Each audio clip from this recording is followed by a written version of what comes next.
দর্শক, সত্যি আমি ভারাক্রান্ত হৃদয়ে কথাটা বলতে আমার খুব কষ্ট হচ্ছে। শিশু সাজিদ আর আমাদের মাঝে বেঁচে নেই। আমরা 9:30টার দিকে একটা খবর পেয়েছিলাম সাজিদকে জীবিত উদ্ধার করা হয়েছে। এইমাত্র সময় টিভি নিউজে দেখলাম 9:40 কর্তব্যরত চিকিৎসক শিশু সাজিদকে মৃত ঘোষণা করেছেন। অনেকেই বলছেন হাসপাতালে নেওয়ার সময় কিংবা আগে শিশুটা মারা গিয়েছে। সত্যি শিশুটার জন্য আমি দোয়া করেছিলাম। বাংলাদেশের মানুষ সবাই কিন্তু ফেসবুকে দিয়েছিল যে শিশু সাজিদকে জীবিত উদ্ধার করা হয়েছে। যখন আমি শুনলাম যে সাজিদ আর আমাদের মাঝে নেই, সত্যি আমার খুব কষ্ট হয়েছে। 2014 সালেও আমরা সেই জিহাদের কথা মনে আছে অনেকের, হয়তো রাজধানী শাহজাহানপুরে সম্ভবত। সেই জিহাদকেও বাঁচানো সম্ভব হয়নি। আসলে আমি কি বলবো ভাই, ভাষা হারিয়ে ফেলি। যারা এই যে কূপগুলো করে, এই যে পানির নলকূপগুলো কিংবা কুয়াগুলোকে বানায় কিংবা বসায়, তারা কেন এগুলো এভাবে ফাঁকা রাখে আমি এটা বুঝি না। আমি মনে করি তাদেরকে আইনের আওতায় আনা উচিত। একটা বস্তা দিয়ে কিংবা একটা কাঠ দিয়ে কিছু দিয়ে তো এটা ভরাট করে রাখা যায়। এই যে বাংলাদেশে প্রতিনিয়ত বাংলাদেশে এই যে কুয়ে বাচ্চা পড়ে মারা যাচ্ছে, কিন্তু কোনো প্রশাসনের কোনো কিছুর এটার কোনো তোয়াক্কা নেই। কিন্তু আমি স্যালুট জানাই বাংলাদেশের ফায়ার সার্ভিস ভাইদেরকে। তারা এই শিশু সাজিদকে বাঁচানোর জন্য অক্লান্ত পরিশ্রম করেছে। তাদেরকে আমি স্যালুট জানাই।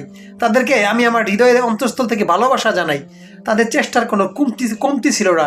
কিন্তু কমতি তাদের, যারা এই যে আপনার এই যে কূপগুলো করে পানি তোলার জন্য, তারা এইগুলো অরক্ষিত রেখে দেয়, ফাঁকা রেখে দেয়। এটা যেন একটা মৃত্যু ফাঁদ হয়ে দাঁড়িয়েছে আমাদের বাংলাদেশে। এটা পৃথিবীর অন্যান্য দেশে হলেও বাংলাদেশে আমি অনেক গর্ত এরকম দেখেছি, যেটা সত্যি খুবই দুঃখজনক।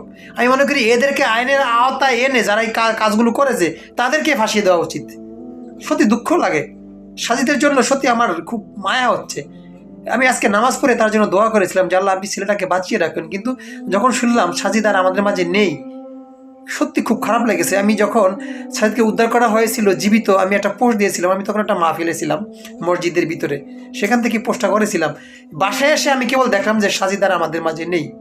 আপনারা জানেন যে রাজশাহীর তানোরে শিশুটা গতকাল পড়ে যায়, 32 ঘন্টা পরে তাকে উদ্ধার করা হয় ফায়ার সার্ভিস ভাইদের অক্লান্ত পরিশ্রমে। যাক দর্শক, ছোট্ট অবুঝ শিশু, তার হয়তো কোনো পাপ নেই, তার হয়তো কোনো অভিমান নেই এই দুনিয়া সম্পর্কে। কিন্তু আমার একটা রাগ, একটা ক্ষোভ যে যারা এই যে কুয়াটা অরক্ষিত রেখেছিল, সে তার মায়ের সাথে খেলতে খেলতে যাচ্ছিল, আর সেই শিশুটা পৃথিবী দেখার আগেই ঠিকমতো দুনিয়া থেকে চলে গেল। কি কষ্ট হয়েছে তার একটু ভেবে দেখুন।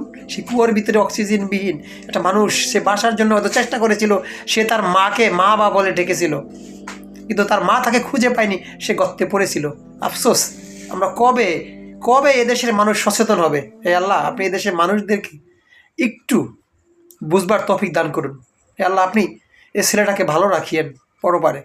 আর কোনো কথা বলার ভাষা আমার কাছে জানা নেই। আল্লাহ হাফেজ।